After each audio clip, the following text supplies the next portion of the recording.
আমিও বিয়ের প্রস্তাব দিলাম, তুমিও বিয়ের প্রস্তাব দিয়েছো, নবী নাকচ করে দিয়েছেন। আমাদের মধ্যে এমন একজন ব্যক্তি আছে গো, উনি যদি বিয়ের প্রস্তাব দেয় তবে নবী রাজি হয়ে যাবে। বললো সেটাকে, সেটা হলো শেরে খোদা আলী। সুবহানাল্লাহ, সুবহানাল্লাহ। জোরে বলুন। আলী যদি বিয়ের প্রস্তাব দেয় তবে নবী রাজি হবে। উমারে ফারুক বলছে, আবু বকর এটা তুমি কথার মধ্যে কথা বলে বলে কেন? বলে আমাদের টাকা আছে, পয়সা আছে, গাড়ি বাড়ি সব কিছু আছে, আমাদের সঙ্গে যদি নবী রাজি না হয় তো আলী তো হলো একজন নবীর বাড়ির চাকর, নবীর বাড়ির গোলাম, ওই গোলামের সঙ্গে ফাতেমার বিয়েতে কোনো মতে রাজি হবে না। আবু বকর বলছেন, ওমর পয়সার ঘামান দেখায়ও না, আমার আল্লাহ যদি রাজি হয় আমার নবী রাজি হয়ে যাবে। আল্লাহ যদি রাজি হয় নবী অবশ্যই রাজি হবে। এক কাজ করো, চলো আলীর কাছে চলো, আলীকে পাঠাবো ফাতেমার কাছে। ঠিক আছে চলো। এরা দুইজন যুক্তি করে আলীর কাছে হাজির হয়ে গেল। আলী কে আছে? বলে আমরা আছি। গেট খুললো, বলে কি খবর ভাই? তো ইনারা দুইজন বলছে, আলী একটা কথা বলবো ভাই। বলে কি কথা? বলে আজকে নবীর বেটি ফাতেমা 16 বছর হয়ে গেছে, যুবতী হয়েছে, তুমি বিয়ের প্রস্তাব নিয়ে যাও, নবী রাজি হবে। তো আলী বলছে, ভাই আমি তো যাব, তোমরা কি গিয়েছিলে? বলে আমরা গিয়েছিলাম, নবী রাজি হয়নি। আলী বলছে, ভাই রে যা বলেছ আর বলিও না, তোমাদের টাকা পয়সা গাড়ি বাড়ি সব কিছু আছে, যদি তোমাদের সঙ্গে নবী রাজি না হয়, আমি হলাম একজন নবীর বাড়ির চাকর, আলীর সঙ্গে নবী রাজি হবে না। আবু বকর বলছেন, উমর আমার মন বলে দিল বলে তুমি বিয়ের প্রস্তাব নিয়ে যাও, নবী রাজি হয়ে যাবে, আলী যাবে না। আর ইনারা দুইজন আলীর হাতখানা ছাড়ে না। ইনারা দুইজন বলছে, আলী একটু যাও না ভাই, আমাদের মন বলছে তুমি নবীর বেটি ফাতেমার কাছে যাও, বিয়ের প্রস্তাব নিয়ে যাও, নবী রাজি হবে। তো ইনারা যখন ছাড়ে না, তো আলী বলছে, দেখো ভাই মজার একটা কথা বলছে, দেখো ভাই বিয়ের প্রস্তাব আমি নিয়ে যাব ঠিক, কিন্তু নবীর সামনে আমি বিয়ের কথা বলবো না। ইনারা বলছে, বিয়ে করবে তুমি, তো কে বলবে? বলছে আমার তরফ থেকে তোমরাকে বলতে হবে। এরা দুইজনা পেশালে আলোচনা করছে, একে নিয়ে চল জায়গা ফাঁসিয়ে দিব। কিছু লোক থাকে না, মারপিট যখন লাগবে ধর মার, মারপিট লেগে গেল, ওই লোকটা বাড়িতে শুতে আছে, এরা ভারদম মারপিট করছে। এই তো অবস্থা কিছু লোকের থাকে। তো আবু বকর বলছে, ইনারা দুজন আলোচনা করছে, আলীকে নিয়ে চল নবীর সামনে দাঁড় করিয়ে দিব, একে উত্তর দিতেই হবে। বলছে ঠিক আছে আলী, তোমাকে বিয়ের কথা বলতে হবে না, আমরা বলবো। আলী বলছে, দেখো ভাই ফয়সালা করে গেছো, ওখানে আহা উহু কিন্তু করবে না। বলে অবশ্যই করবো না, চলো চলো। ইনারা তিনজন যুক্তি করে যাচ্ছেন আমার নবীর দরবারে। এবার শুনেন বেরাদার আমার মা বোনেরা, অর্ধেক রাস্তা তিনজন গিয়েছেন বাবা, আর ওই দিকে আমার মহান আল্লাহর অর্ডার হয়ে গেল।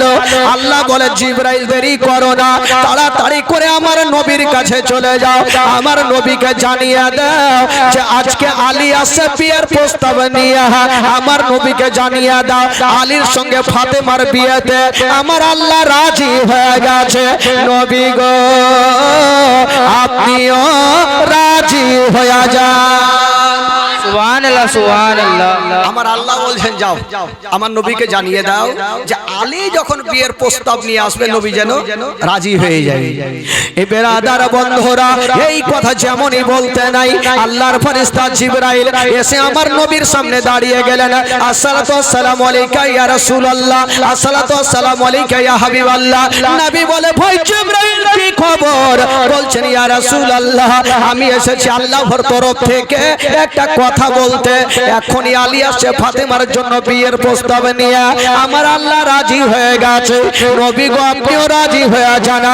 এই কথা বলে দিয়ে জিবরাইল চলে গেলেন, আর ইনারা তিনজন চুক্তি করে আমার নবীর দরবারে হাজির হয়ে গেল।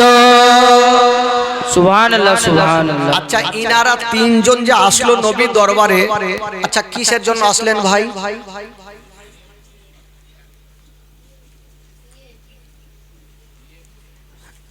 আগে আগে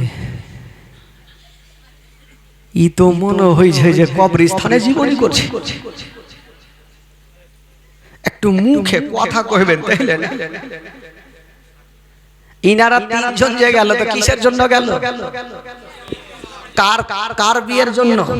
হযরত আলী। হযরত আলীর সঙ্গে ফাতেমার বিয়ের জন্য।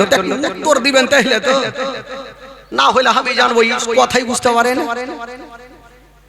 দেখেন আগে বলেছি ভাই যে আমি জীবনে এমন কোন পশ্চিমবঙ্গ নেই যে আমার যাওয়া নেই, কিন্তু আপনাদের এলাকায় নতুন আছি তো ভাবিয়েন না যে নতুন বক্তা কিছু ভেবে ছেড়ে চলে যাও বাড়ি। হ্যাঁ আপনি মন দিয়ে শুনবেন আর একটু উত্তর আমার সঙ্গে করবেন, ভালো লাগবে, আপনাদের সঙ্গে মোহব্বত ভালো হবে। আপনি আমাকে দেখবেন, আমি আপনাকে দেখব, এটাই তো ভালোবাসা। জোরে বলুন সুবহানাল্লাহ। সুবহানাল্লাহ সুবহানাল্লাহ। তো জিবরাইল গেলেন আর ইনারা তিনজন গেল নবীর দরবারে হাজির। তো আমার নবী জিজ্ঞেস করছেন, আবু বকর আচ্ছা বলো কেন এসছো? আবু বকর লম্বা সুরে বলছে মানে আমি জানি না।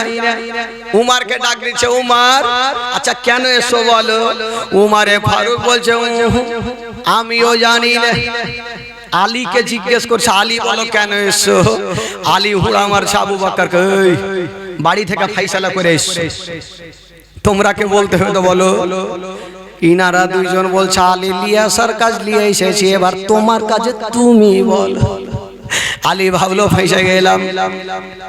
আলী বলছেন আবু বকর তুমি বলো, আর উমার কে বলছে তুমি বলো।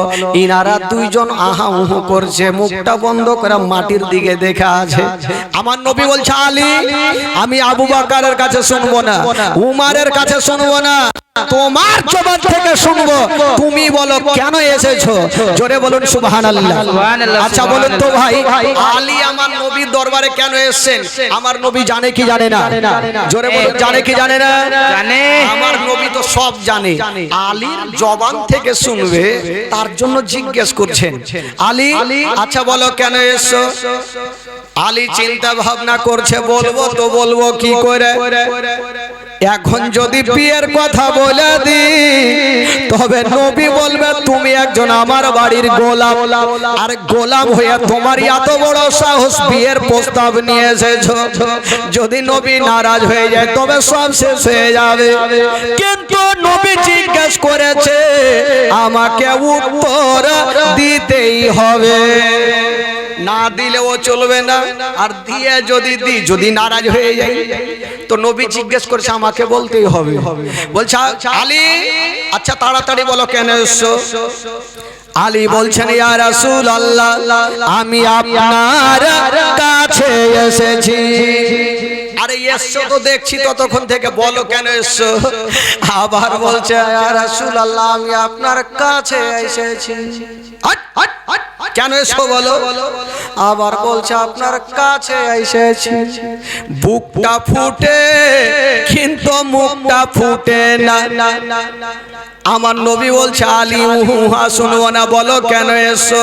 আলী বলছে নবী গো বলবো। বলার আগে আলী পিছনে ঘুরে দেখছে কোনো গুলখি আছে কিনা। যদি নবী রেগে যায় গুলখি দিয়ে ভাগো। গুলখি বুঝলেন তো কি কহে আপনাদের ভাষাতে? গাল্লি। কোনঠে ভাষা পেয়েছেন আপনারা? গাল্লি গলি। আচ্ছা হয় বাদিয়া ভাষাতে গলি বলে, কেউ গাল্লি বলে। আলী ঘুরে দেখছে যদি নবী রেগে যায় তাহলে ভাগতে হবে, দেখছে প্রচুর গলি আছে। এবার আলী সাহসটা করে আমার নবীর সামনে উত্তর দিচ্ছেন ইয়া রাসূলুল্লাহ ইয়া হাবিবাল্লাহ নবী গো আমি আপনার কাছে এসেছি আপনার বেটি ফাতেমার বিয়ের প্রস্তাব নিয়া যেমনই কথা বলতে নাই আমার নবীর জবান থেকে বেরিয়ে গেল আলহামদুলিল্লাহ রাব্বিল আলামিন। আমার নবী বলছেন আলী আমি এই বিয়েতে রাজি হয়ে গেলাম। সুবহানাল্লাহ সুবহানাল্লাহ। আলী আমি এই বিয়েতে রাজি হয়ে গেলাম। আমি তো এটাই অপেক্ষা করছিলাম তুমি কখন বিয়ের কথা বলবে। আলী আমি রাজি হয়ে গেলাম। যখন নবী রাজি হলো তো শেরে খোদা আলী বড় করে একটা নিঃশ্বাস নিল, জাম তো বাঁচলো, রাজি হয়ে গেছে। এবার আবু বকর সিদ্দিক আর উমরে ফারুক এবার আলীর কাছে এসে বলছে আলী আমরা জানতাম যে নবী সব থেকে তোমাকে বেশি ভালোবাসে। আলী বলছে ভাই আর বইলেন নাই, তোমরা তো ফাঁসিয়ে দিয়েছিলে যে জান বেঁচেছে নবী রাজি। তো আমার নবী জিজ্ঞেস করছেন আলীকে, কি জিজ্ঞেস করছেন? আচ্ছা আলী তোমার সঙ্গে যে আমার বেটি ফাতেমার বিয়ে দেব, আচ্ছা তোমার কাছে কিছু আছে? আলী বলছেন ইয়া রাসূলুল্লাহ ইয়া হাবিবাল্লাহ নবী গো আমার কাছে এমন জিনিস আছে অন্য জনের কাছে পাওয়া যাবে না। আচ্ছা আলী এটা কেমন, কি আছে তোমার কাছে বলো? আলী বলছেন ইয়া রাসূলুল্লাহ আমার কাছে দয়ার নবী মুস্তাফা আছে, আমার কাছে মামিনার কলেজার টুকরা আছে, আমার কাছে আব্দুল্লাহর নয়নতারা আছে, আমার কাছে শেষ জামানার নবী আছে। আমার নবী বলছে আলী আমি তো আছি, আর কিছু তোমার কাছে আছে? আলী হাসতে হাসতে বলছেন ইয়া রাসূলুল্লাহ যে নবীকে পেয়ে গেল তার জন্য জান্নাত জাহান্নামের দরকার পড়বে না। আমার নবী বলছে আলী ওইটা কথা নয়, আমি তোমার সঙ্গে বিয়ে দেব তো কিছু মোহরানা তো দিতে হবে, তোমার কি কিছু টাকা আছে? এই কথা যেমনই বলতে নাই আলীর চোখ দিয়ে যেন ঝরঝর করে পানি ঝরতে লাগলো। আলী কাঁদছেন আর বলছেন ইয়া রাসূলুল্লাহ আমি এত গরিব, আমার কাছে কোনো টাকা পয়সা নেই। বলছে আলী বলো তোমার বিক্রি করার কোনো জিনিস আছে? বলছেন না, শুধু একটা লোহার পোশাক আছে হুজুর। বলে যাও ওই লোহার পোশাকটা বিক্রি করে চলে আসো। বাবা গো এবার লোহার পোশাকটা বিক্রি করে চলে আসিল, কিছু টাকা আমার নবীর কদম মোবারকায় রেখে দিল। আমার নবী বলছেন বেলাল এখান থেকে কিছু টাকা নিয়ে যাও আর কিছু খুরমা খেজুর নিয়ে চলে আসো। বাবা গো খুরমা খেজুর নিয়ে আসা হইল, কিন্তু আমার নবী হাজার হলো বেটি ফাতেমার বিয়ে দিবে। বেটিকে জিজ্ঞেস করে দেখি, আজকাল যখন কোনো বাবা বেটিদের বিয়ে দেয় জিজ্ঞেস করে। আমার নবী ফাতেমাকে ডাকলেন, ফাতেমা চলে আসিল। বলছেন ফাতেমা আচ্ছা বলো রে মা তোমার সঙ্গে আমি আলীর বিবাহ দিব, বলো তুমি রাজি আছো কি না? আজকাল যদি কোনো বেটিকে বলা যায়, বেটি যদি জানতে পারে ওই ছেলে তার টাকা পয়সা গাড়ি বাড়ি কিছুই নাই, তবে বেটি বাপের সামনে উত্তর দিয়ে দিবে। কিন্তু নবী নন্দিনী ফাতেমা যখন আমার নবী জিজ্ঞেস করলেন বেটি তোমার সঙ্গে আলীর বিয়ে দিব, আচ্ছা বলো তুমি রাজি আছো কি না? আমার ফাতেমা তু জাহারা একটু মুস্কি মেরে হেসে চলে গেলেন। আমার নবী বুঝে গেল ফাতেমা রাজি হয়ে গেছে। বেরাদার বন্ধুগণ বাবা শুনেন গো মা, এবার ওই ফাতেমার সঙ্গে বাবা শেরে খোদা আলীর বিবাহ কমপ্লিট হয়ে গেল। ওরে যুবকেরা ও গো মা বোনেরা, আজকাল যখন বিবাহ হয়, আজকাল যখন আমাদের সমাজে বিয়ে হয় তখন নতুন বউকে নিয়ে আসার জন্য কেউ মারুতি নিয়ে আসে, কেউ টাটা। কথা বলবি না বাবা, চুপচাপ বসে থাক। মারুতি নিয়ে আসে, অনেক গাড়ি নিয়ে আসে, কিন্তু ফাতেমাকে নিয়ে যাবে কেমন করে? আজকাল তো নিজের ছেলেরা বাড়ি নিয়ে যায় নতুন বউকে, নিজের বিবিকে।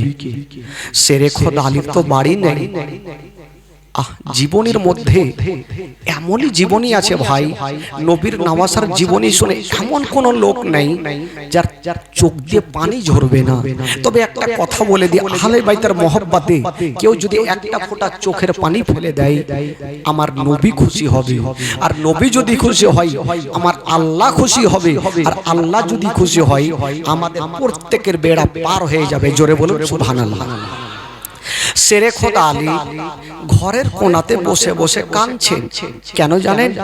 আল্লাহ গো, আজকে নবীর বেটি ফাতেমার সঙ্গে আমার বিয়ে, আমার বাড়ি নাই, ঘর নাই, আমি ফাতেমাকে কোথায় নিয়ে যাব? শেরে খোদা আলী ঝরঝর করে কাঁদতেছিল। বাবা গো, যার দুনিয়াতে কেউ নাই, তার আছে মহান আল্লাহ। বাবা গো, অত ইজ্জত মানতাসা, অত জিল্ল মানতাসা, ইজ্জতের মালিক আল্লাহ, জিল্লতের মালিক আল্লাহ। আলী ঘরে কাঁদছে, আর একটা লোক এসে আমার নবীকে বলছেন, ইয়া রাসূলুল্লাহ, আপনার বেটি জামাইয়ের কোনো ঘর নাই, বাড়ি নাই। ইয়া রাসূলুল্লাহ, আল্লাহ আমাকে কয়েকখানা ঘর দিয়েছে, আপনার বেটি জামাইকে আপনি আমার বাড়িতে পাঠিয়ে দেন, কোনো ভাড়া লাগবে না। বাবা গো, আমার নবী রাজি হয়ে গেল। এবার ফাতেমাকে নিয়ে যাবে ঘরে। যেমনই নিয়ে যাবে না বাবা, ফাতেমাকে যখনই বিদায় দিবেন মা, আজকাল যখন কোনো বেটিদের বিয়ে হয়, বেটিরাকে যখন বিদায় দিবে, তখন বেটিরা কত কাঁদবে। মার গলা ধরে কাঁদবে, বাপের গলা ধরে কাঁদবে, ভাইয়ের গলা ধরে কাঁদবে। যাবার সময়তে প্রত্যেকটা বেটি কাঁদে। বাবা গো, ফাতেমাকে যখন বিদায় দিচ্ছেন বাবা, ফাতেমা তো যারা হাউমাউ করে কাঁদতে লাগলো। নবী নন্দিনী ফাতেমা, নবী নন্দিনী ফাতেমা কাঁদতে লাগলো। আমার নবী বলছেন, বেটি রে, বেটি রে, আজকে তুমি শ্বশুর বাড়ি যাচ্ছ, তুমি কেন কাঁদছো মা বলো? বলছেন, আব্বা গো,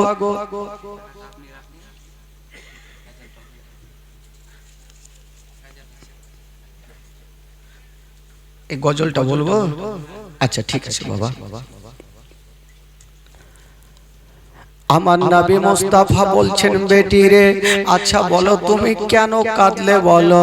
ফাতেমা বলছেন, আব্বা গো, আমি বিয়ের জন্য কাঁদি না আব্বা, আজকে আমি চলে যাব শ্বশুর বাড়ি আব্বা।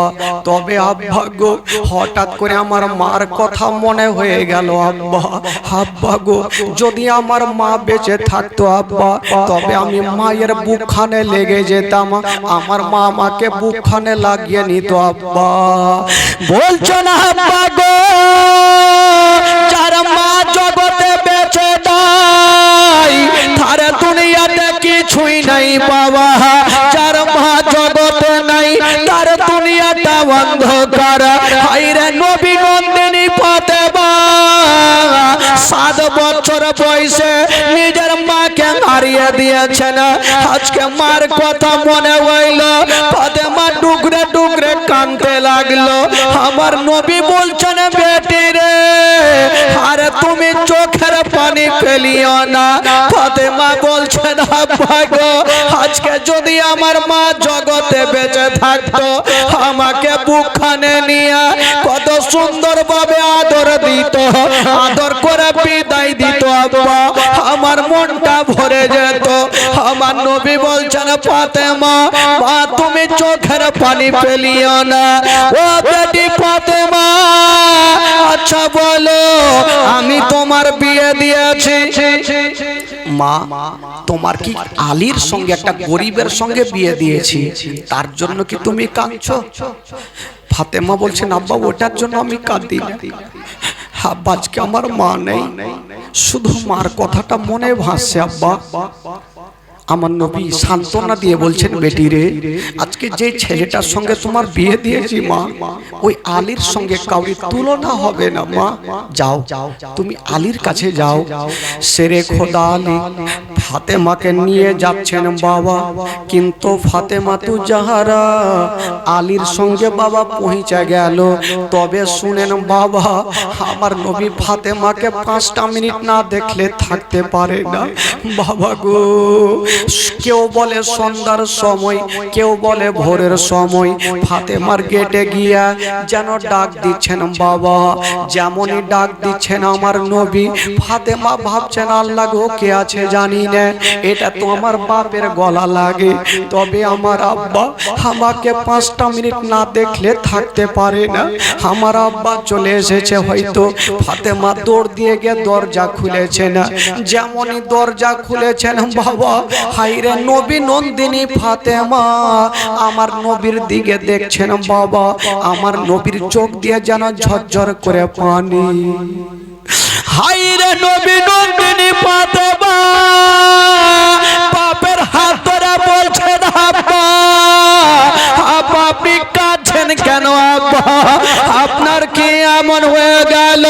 বলছেন বেটি রে, ওরে বেটি ফাতেমা, আমি তোমাকে 5টা মিনিট না দেখলে আমি থাকতে পারি না। বলছেন বেটি রে, একবার তুমি আমাকে ঘরের মধ্যে নিয়ে চলো, তোমার সঙ্গে কিছু কথা আছে। নবী নন্দিনী ফাতেমা আব্বা জানকে পেয়ে খুব খুশি হইল। আজকাল যদি কোনো বেটির বাড়ি নিজের বাপ মা যায়, তবে সব থেকে বেটিরা খুশি হয়ে যায় বাপ মাকে পেয়ে। হাইরে নবী নন্দিনী ফাতেমা, মা গো কোন ফাতেমার কথা বলছি মা? যেই ফাতেমার হাতে হবে জান্নাতি চাবি, জান্নাতি নারীদের সর্দারিনী ফাতেমা আজকে আমার নবীর হাত ধরে ঘরে নিয়ে গেল। বলছেন আব্বা কি হইল? বলছেন বেটি রে তাড়াতাড়ি করে যাও, 1 লোটা পানি এনে আমাকে দাও। বাবা ফাতেমা গেল, 1 লোটা পানি এনে আমার নবীকে দিল। আমার নবী পানিতে দম করে দিয়া একটা ফুঁক মেরে দিয়া বাবা গো হালকা পানি নিয়া ফাতেমার চেহারাতে ছিটা মারলেন। আলীকে ডাকা হইল, আলী চেহারাতে ছিটা মারলেন।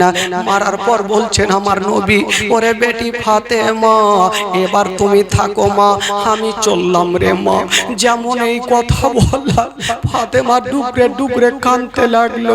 আমার নবী বলছেন বেটি রে তুমি কাঁদছো কেন বলো? বলছেন আব্বা গো আপনি আজকে চলে যাচ্ছেন না। আব্বা গো এই যাওয়াকে কেন্দ্র করে আমার চোখ দিয়ে পানি থামলো না আব্বা। আজকে আপনি চলে যাচ্ছেন আব্বা, আজকে যদি আমার মা আমার কাছে আসতো, আমার মা আমাকে বুকখানে নিয়ে একটা রাত আমার কাছে থাকতো, আমার মনটা খুশি হয়ে যেত।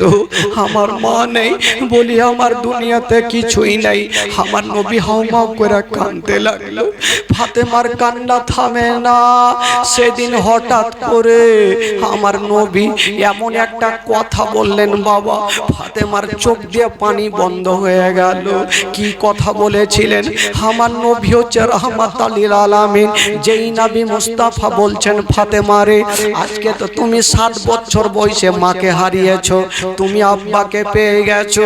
তবে বেটি রে আমি তো 6 বছর বয়সে মাকে হারিয়েছিলাম, আমি আব্বাকে দেখতে পাইনি।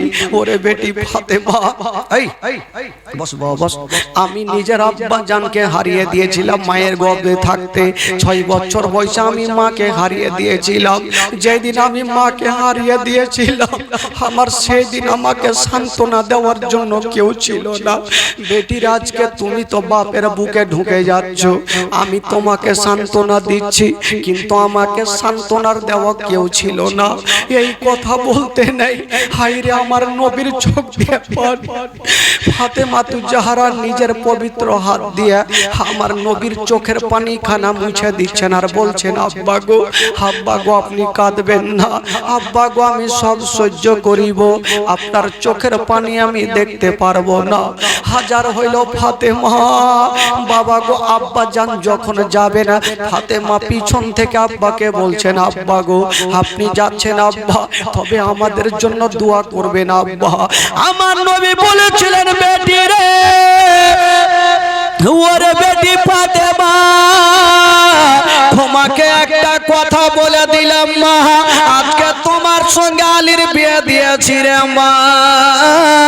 এই আলী এমনই আলীর গুণ আছে, আমার আল্লাহ আলীকেও পছন্দ করে। ওরে বেটি ফাতেমা একটা কথা মনে রাখিও, আলীকে কোনদিন বড় কথা বলিও না, আলীকে কোনদিন দুঃখ দিও না। ওরে বেটি বেটি ফাতেমা আলীকে এমন কণ্ঠ সুরে কথা বলিও আলী যেন রাগ না করে নাই রে মা। আমার নবী বেটিকে সান্ত্বনা দিয়ে কথাগুলা বলছেন বাবা, কিন্তু আমার নবী আলীকে ডাক দিয়ে বলছেন আলী আজকে আমার বেটি ফাতেমা তোমার সঙ্গে বিয়ে দিলাম আলী, আমার ফাতেমার দুঃখ দিও না, আমার ফাতেমার কষ্ট দিও না। বাবা গো জামাই বেটিকে সুন্দরভাবে বুঝাইয়া আদর যত্ন করে আমার নবী সেখান থেকে বাড়ি গেলেন। যেমনই বাড়ি গেলেন মা এবার আলীর সঙ্গে ফাতেমার ঘর সংসার হইল। যেমনই ঘর সংসার হইল বাবা গো তিনটা হলো বেটা আর তিনটা হলো বেটি। জোরে বলুন। তিনটা হলো বেটা আর তিনটা হইলো, টোটাল কয়টা হইলো? জোরে বলুন কটা? ছটা। তিনটা হলো বেটা, তিনটা হলো বেটি। বেটাগুলোর নাম কি? ইমাম হাসান, ইমাম হোসাইন আর ইমামে মুহসিন। আর বেটিগুলোর নাম হলো জাইনাব, উম্মে কুলসুম আর রোকাইয়া। তবে বাচ্চাকালে রোকাইয়া আর ইমামে মুহসিন ইনারা দুইজন ইন্তিকাল করলেন। সকলে পড়ুন ইন্না লিল্লাহি ওয়া ইন্না ইলাইহি রাজিউন। বাবা গো দুইজন ইন্তিকাল করলেন, 6 জন থেকে 2 জন বাদ থাকলো কয়জন? এই 4 জনকে নিয়ে জীবনী শুরু হইল। এতক্ষণ ভাই ভিড় বানা হইল, এবার জীবনীটা শুরু হইল। বেরাদার বন্ধুগণ, আচ্ছা বলুন তো ভাই আমার ভাষা আপনারা বুঝতে পারছেন তো? কারোর অসুবিধা হচ্ছে না তো বাবা? অসুবিধা হলে একটু বলবেন চাচা, কারণ নতুন আপনাদের এলাকায় এসেছি, জানি না আপনারা কতটা বুঝতে পারছেন সেটা বলতে পারবো না। তবে আশা করি আমার ভাষা বাংলা ভাষা সবাই বুঝতে পারবেন, অসুবিধা হবে না। তবে আসলে আপনাদের মনটা চাঙ্গা করে দিই, দেখি আপনারা কতটা ভালোবাসা নবীর প্রেম মোহব্বত নিয়ে এই পবিত্র সভাতে বসে আছেন। একটু আপনাদের মনটা চাঙ্গা করে দিই। একটু চলুন মদিনা থেকে ঘুরে আসি, গোটা মাজমা একটু আমার সঙ্গে পড়েন, ঈমান তাজা হবে। যদি পড়াতে গুনাহ হয় আমাকে দিবেন, আর নেকি যদি হয় আপনারা ভাগযোগ করে নিয়ে নিন। পড়ুন দেখি দিল থেকে। আমার ভালো লাগে না আমি যাব মদিনা, আমার ভালো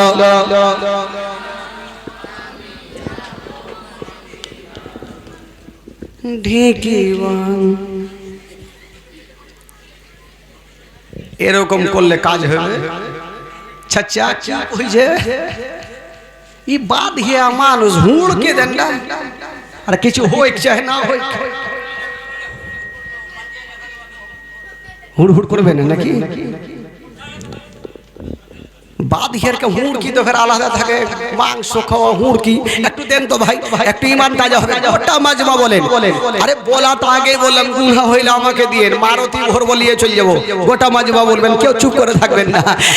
আমার ভালো লাগে না আমি যাব মদিনা, আমার ভালো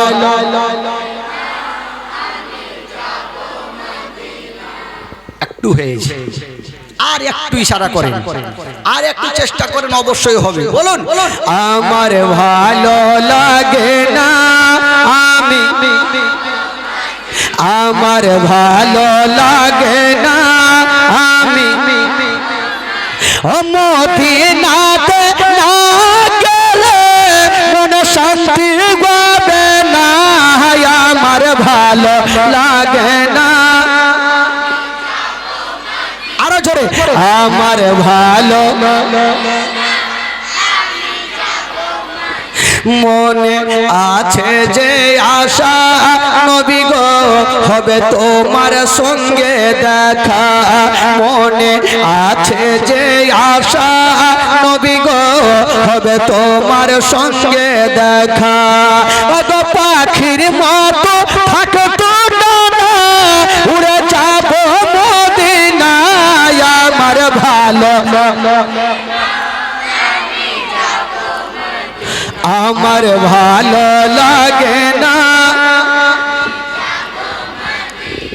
আমার ভালো লাগে না আমি পাঁচ ওয়াক্ত নামাজ যারা পড়িবেন আদায়, পাঁচ ওয়াক্ত নামাজ যারা পড়িবেন আদায়। ও গো নামাজ না পড়িলে পরে নেকি মিলবে না, আমার ভালো লাগে না, জোরে জোরে আমার ভালো।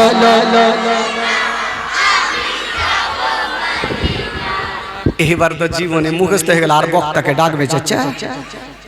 বলে সব তো মুখস্থ হয়ে গেল, আর বক্তাকে ডাকবে না?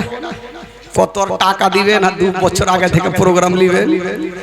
যে এতক্ষণ আপনাদের স্টেজটা দেখে ভালো লাগছে ভাই, গোছা হয়ে বসে আছেন, কত সুন্দর লাগছে। কিছু কিছু জায়গা থাকে যে লোককে পাওয়া যায় আর জালসা বললেও উঠে উঠে ভাগে। এক জায়গাতে জালসা চলছে ভাই, দেখেন আপনারা ভাগিয়েন না, এক জায়গাতে জালসা চলছে, জালসা প্রচুর হারে জমেছে, চলছে চলছে, আর মিডিল থেকে একটা লোক উঠছে, মাথা তুলছে, আর মৌলানা সাহেব দেখেছে ওর মিজাজ খারাপ, রাগের মাথায় বলছে আগে মাগিয়ে ভয়ে বসে গেছে। আর ওই লোকটা এমনিতে উঠে না, ওকে প্রচুর হারে লেগেছে পায়খানা। সব থামা যাবে ভাই, পায়খানা থামা মুশকিল আছে। 10 মিনিট পর কোন রকম থাকে, আবার মাথা তুলছে, আবার মাওলানা দেখছে, বলে ই আবার বসে গেছে। এই লোকটা চিন্তা করলো, হায় আল্লাহ, বাড়িতে ঘুমাইতাম, কত আরামে থাকতাম, কোন মাওলানার জালসা শুনতে ইসলাম, এই পায়খানে বন্ধ করে দিলে। ই হঠাৎ করে কারেন্টটা কিন্তু চলে গেছে, অন্ধকার। ই ভাবছে এই সুযোগ ভেঙে যাবে, ই ভাইগা ভাই পাশে চলে এসে দেখছে কোন দিকে, চতুর্দিকে লোক, পাশে দেখছে 8 নম্বরের জুতা পরে আছে। ই জুতাতে কাম সেরে দিয়ে মিডিলে বসে গেছে। মাওলানা সাহেব বলছে যে এই লোকটা বলছে, মাওলানা সাহেব আজকে সারা রাত আমি থাকবো, ভাগবো না। ই ভাগবে কেন, ও তো ট্যাঙ্কি খালি করলেছে। আর আসলে জানেন ওই জুতাটা সাধারণ লোকের ছিল না, যে মাওলানা জালসা করছিল ওয়ারি জুতা। মাওলানা সাহেব শেষ করে জালসা শেষ করে ভাবছে রুমে যাব, স্টেজ থেকে নেমে যেমন পা ভরেছে তো খাচাং করে উঠেছে। ইসির কুণ্ঠা থেকে আইলো রে ভাই। তো ওই রকম যদি লাগে তাহলে যাবেন, এমনি ভাগিয়ে না ভাই, না হলে ফের মুশকিল হয়ে যাবে। বেরাদার বন্ধুগণ, এবার আপনাদের মনটা চাঙ্গা হয়ে গেছে, এবার শুনুন জীবনী দিকে আসুন, একবার মহব্বতে বলে দিন সুবহানাল্লাহ। আরো জোরে বলুন। আচ্ছা বলুন তো কয়টা থাকলো? ইমাম হাসান, ইমাম হুসাইন, আর ওইদিকে জাইনাব আর উম্মে কুলসুম। এই 4 জনকে নিয়ে জীবনী শুরু হইল। ইমাম হাসান হোসেন আস্তে আস্তে বড় হচ্ছে, থাকতে লাগলো, দিন যেতে লাগলো, সময় কাটতে লাগলো। তবে একটা জিনিস, আমার নবী দোনো নাতিকে এত ভালোবেসেছেন, সুবহানাল্লাহ, কোনোদিন কষ্ট দিতেন না। আমার নবী পাক বলেছিলেন যে আমার আহলে বাইতের সঙ্গে মহব্বত করলো, সে আমার সঙ্গে মহব্বত করলো, আর যে আমার সঙ্গে মহব্বত করলো সে আল্লাহর সঙ্গে মহব্বত করলো। জোরে বলুন সুবহানাল্লাহ। দোনো নাতিকে এত ভালোবেসেছেন, কোনোদিন কষ্ট দেয়নি। কেমন করে? একটা মারাত্মক ঘটনা শুনে। একদিন ইমাম হাসান হোসেন কথা বলতে লাগলো, চলতে লাগলো, ফিরতে লাগলো, বাড়িতে বাচ্চা কাচ্চা থাকতে লাগলো। একদিন দোনো ভাই সিলটে লেখা লিখেছেন। সিলট বুঝলেন তো? সিলট চাচা হ্যালো আজকাল আছে, কুণ্ঠে হ্যালো হ্যালো কইছে, কে আছে? বন্ধ করতে রে ভাই, ভয় লাগছে, কুণ্ঠে থেকে চলে এলো। তাল মারছে। তো দুজন সিলটে লেখালি, আজকাল সিলট নাই, আগে হয়তো বাচ্চা কাচ্চারা সিলটে বেশি স্কুলে পড়তো। তো ইমাম হাসান হোসেন সিলটে লেখা লিখেছেন। ইমাম হাসান ছোট ভাইকে বলছে, হুসাইন, বলে কি হলো ভাই? বলে তোমার থেকে আমার লেখা বেশি ভালো। আর ইমাম হাসান হোসাইন বলছে, ভাই ভুল করে না, তোমার থেকে আমার লেখা বেশি ভালো। তো দুইজনে কম্পিটিশন শুরু করলে। ইমাম হাসান বলছে আমার লেখা ভালো, আর ইমাম হোসেন বলছে আমার লেখা ভালো। তো ইমাম হাসান বলছে, ভাই তুমি তো তোমার ভালো বলছো, আমি আমার ভালো বলছি, তবে চলো বিচার নিয়ে যাব মার কাছে, মা যেটা ভালো বলবে সেটাই ফাইনাল। চলো তাহলে, ছোট্ট ইমাম হোসেনও কম নেই, চলো মার কাছে যাব। ইনারা দুইজনে সিলট 2খানা নিয়ে মার কাছে হাজির, রেখে দিয়েছেন সিলটখানা। দোনো ছেলে বলছেন মা গো আজকে একটা কথা বলবো মা। বললো কি কথা? বলছেন মা গো এটা আমার লেখা আর এটা হলো আমার ভাই হোসেনের লেখা। মা গো একটু বলে দিন মা কোনটা লেখা ভালো, কোনটা লেখা ভালো বলে দিন। আমাদের মতো মা যদি হইতো তো 1 সেকেন্ডের মধ্যে উত্তর দিয়ে দিত, বলে দিত বড় বেটা লেখা ভালো, নচে ছোট্ট বেটার লেখা ভালো। কে কষ্ট পাবে কে দুঃখ পাবে এগুলো দেখার দরকার নাই। কিন্তু ফাতেমাতু জাহরা নবী নন্দিনী ফাতেমা বিচার কি করে করবে? ফাতেমাতু জাহরা একবার ইমাম হাসানের দিকে দেখছেন, একবার ইমাম হোসেনের দিকে দেখছেন। মা ফাতেমা ভাবছেন আল্লাহ গো আমি যদি বলি ইমাম হাসানের লেখা ভালো তবে ইমাম হোসেন কষ্ট পাবে, আর যদি বলে দিই ইমাম হোসেনের লেখা ভালো তবে ইমাম হাসান কষ্ট পাবে। আল্লাহ আমি মা কোনো ছেলেকে কষ্ট দিব না, সুবহানাল্লাহ সুবহানাল্লাহ। কোনো ছেলেকে কষ্ট দিব না। ফাতেমা বলছে বেটারে তোমরা যে প্রশ্ন করেছো আর উত্তর আমার কাছে নেই। তো দোনো ছেলে বলছে মা ওই কত শক্ত প্রশ্ন করেছি আর উত্তর নেই, তাহলে কি করব? বলছে যাও বেটা আর প্রশ্নের উত্তর তোমার আব্বার কাছে যাও, তোমার আব্বা দিতে পারবে। এরা দুইজন বেটা ভাবছে যে চলো তাহলে মা যখন পালানো তো বাপের কাছে যাই। আবার দুইখানা সিলট নিয়ে বাপের কাছে পৌঁছা গেল, গিয়ে বলছেন আব্বা গো এই যে আমাদের লেখা এটা আমার লেখা, এটা হলো আমার ছোট ভাইয়ের লেখা, বলে দিন আব্বা কোনটা লেখা ভালো? সেরে খোদা আলী বলছে বেটারে আগে বলো তুমি কি তোমার মার কাছে গিয়েছিলে? দোনো ছেলে বলছেন আব্বা গো মার কাছে গিয়েছিলাম, মা বলতে পারেনি, আপনার কাছে পাঠিয়েছেন। আলী বুঝা গেল ফাতেমা যখন বলল না আমি ওই প্রশ্নের উত্তর খানা বলবো না। আলীও তো দেখছে দুটো বেটাকে, যদি বলি বড় বেটার লেখা ভালো তো ছোট্ট বেটা কষ্ট পাবে, আর ছোট্ট বেটার লেখা ভালো বলে তো বড় বেটা কষ্ট পাবেন না, কোনো বেটাকে দুঃখ দিব না। সেরে খোদা আলী বলছে বেটারে এই প্রশ্নের উত্তর আমিও পারবো না বেটা। আব্বা এটা কেমন কথা, কার কাছে যাব? বলে যা বেটা এই প্রশ্নের উত্তর একজনই দিতে পারবে, ওই দরবার থেকে ঘুরে আসবে না, সেটা হইল তোমার নানা নবী মুস্তাফা। জোরে বলুন সুবহানাল্লাহ। আচ্ছা বলুন তো ভাই আমার নবী সমস্ত প্রশ্নের উত্তর দিতে পারবে কি পারবে না? একটু জোরে বলুন। এমন কোন প্রশ্ন নাই যে আমার নবীর উত্তর নাই। দোনো নাতি গুটি গুটি পায়ে নানার কাছে হাজির। নানা গো নানা কি হলো? বলে নানাকে এই যে আমরা দুটো প্রশ্ন একটা প্রশ্ন নিয়ে আসলাম। কিসের প্রশ্ন বলো? বলে নানা গো মার কাছে গেলাম, মাও বলতে পারলো না, আব্বার কাছে গেলাম, আব্বাও বলতে পারলো না, আপনার কাছে আসলাম আপনি বলে দেন কি হলো? বলছে নানা গো এই যে দুইখানা সিলটে লিখেছি আপনি বলে দেন কোনটা লেখা ভালো। আমার নবী চিন্তা করছে এখন বিচার করবো তো করবো কি করে? এখন যদি বলে দিই আমার বড় নাতির লেখা ভালো তবে ছোট্ট নাতি কষ্ট পাবে, আর বলি ছোট্ট নাতির লেখা ভালো তবে বড় নাতি কষ্ট পাবে, আমি উত্তর দিব কেমন করে? হায়রে আমার নবী মাথাটা নিচু করে আছেন, আমার আল্লাহর অর্ডার হয়ে গেল। আল্লাহ বলে জিবরাইল দেরি করো না, 3টা গুলি নিয়ে চলে যাও, আমার নবীকে নিয়ে দিয়ে দাও, আর আমার নবীকে বলে দাও দুইখানা সিলট নিচে রাখবে আর 3টা গলি ওপরে চালিয়ে দিবে, যার সিলটে 2টা পড়বে তার লেখা ভালো, আর যার সিলটে 1টা পড়বে তার লেখা মন্দ। এই কথা বলে জিবরাইল 3টা গুলি নিয়ে আমার নবী দরবারে হাজির হয়ে গেল।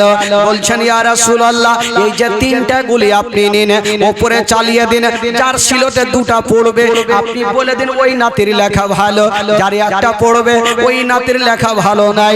এই কথা বলে জিবরাইল জিবরাইল চলে গেছেন আমার নবী দোনো নাতিকে কাছে ডাকলো নাতি তোমাদের উত্তর চলে আসো চলে আসলো না না উত্তর কই বলছে আচ্ছা বলো আমার হাতে কয়টা গুলি আছে দোনো নাতি দেখছে তিনটা আছে বলে সিলট কয়খান বলে দুইখান বলে আমি এখন উপরে চালাবো যার সিলটে দুটা পড়বে ওর লেখা ভালো ইমাম হাসান বলছে ভাই হোসেন রে আমি জানি আমার সিলটে দুটা পড়বে আর ইমাম হোসেন বলছে ভুল করে নয় আমার সিলটে দুটা পড়বে ইনারা কম্পিটিশন শুরু করেছে না আমার নবী পাক তিনটা গুলিকে উপরে চালিয়ে দিয়েছেন বাবা যেমনই চালিয়েছেন ইমাম হাসান দেখছে আর বলছে গুলি রে আমার সিলটে দুটা চলে আর ইমাম হোসেন ওদিক থেকে বলছে আমার সিলটে দুটাই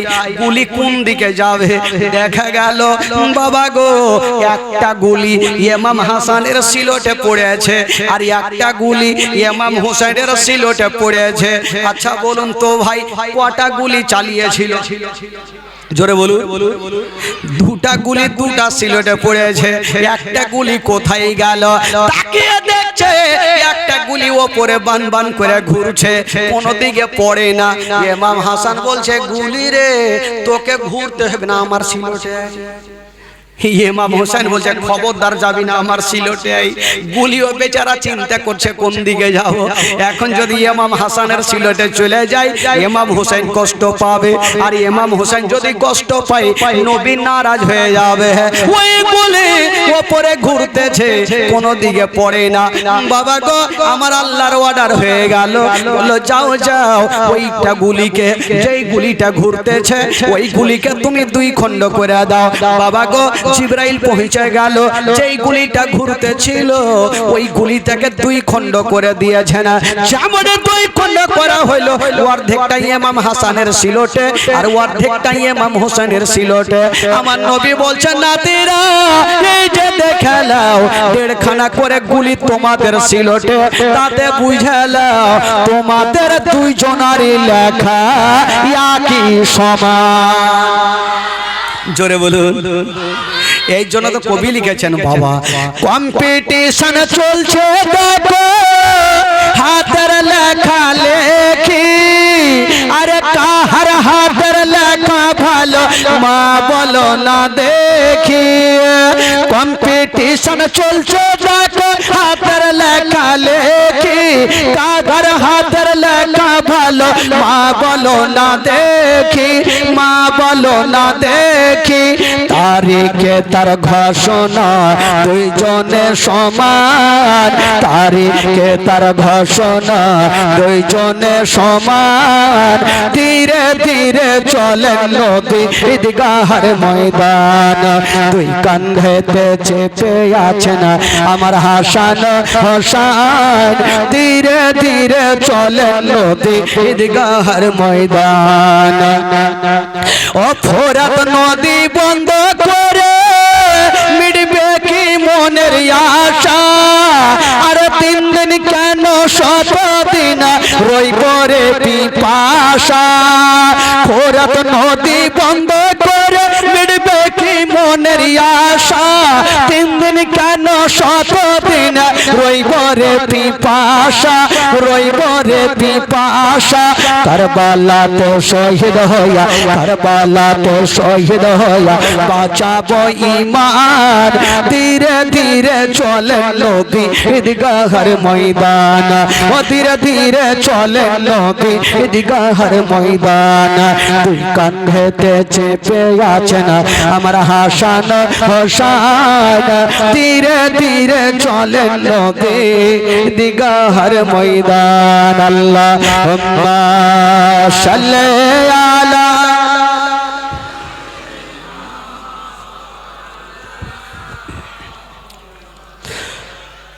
আলা সাইয়্যিদিনা আলা সাইয়্যিদিনা মাওলানা মুহাম্মদ সাল্লাল্লাহু তাআলা আলাইহি ওয়াসাল্লাম একবার মোহাব্বতে বলুন তো সুবহানাল্লাহ